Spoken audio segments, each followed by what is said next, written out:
ঢাকায় নিযুক্ত ভারতের হাইকমিশনার প্রণয় ভার্মাকে তলব করেছে পররাষ্ট্র মন্ত্রণালয়। রোববার দুপুরে তাকে মন্ত্রণালয়ে তলব করা হয়।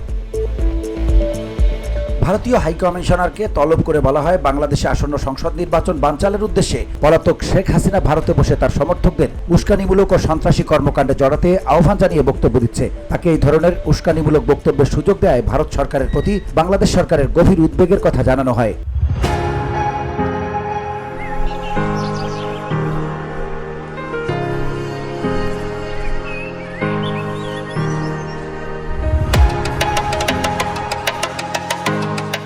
পররাষ্ট্র মন্ত্রণালয় জানায়, ভারতে অবস্থানরত পলাতক শেখ হাসিনা তার সমর্থকদের সন্ত্রাসী কর্মকাণ্ডে জড়াতে আহ্বান জানিয়ে নিয়মিত উস্কানিমূলক বক্তব্য দিচ্ছেন, যা বাংলাদেশের আইনশৃঙ্খলা পরিস্থিতি ও গণতান্ত্রিক প্রক্রিয়ার জন্য গুরুতর হুমকি হিসেবে বিবেচিত হচ্ছে।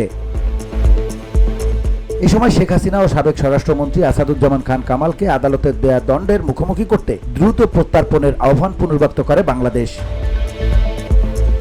তলবকালে ভারতীয় হাইকমিশনারের ভারতে অবস্থানরত আওয়ামী লীগের পলাতক সদস্যদের বাংলাদেশ বিরোধী কর্মকাণ্ডের দিকেও দৃষ্টি আকর্ষণ করা হয়। পররাষ্ট্র মন্ত্রণালয়ের ভাষ্য অনুযায়ী এসব ব্যক্তি আসন্ন নির্বাচন বাধাগ্রস্ত করার লক্ষ্যে বাংলাদেশের সন্ত্রাসী কার্যক্রম পরিকল্পনা, সংগঠন ও বাস্তবায়নে সহায়তা করছে। এ ধরনের অপরাধমূলক তৎপরতা বন্ধে ভারতের জরুরি ও কার্যকর পদক্ষেপ প্রত্যাশা করা হয়।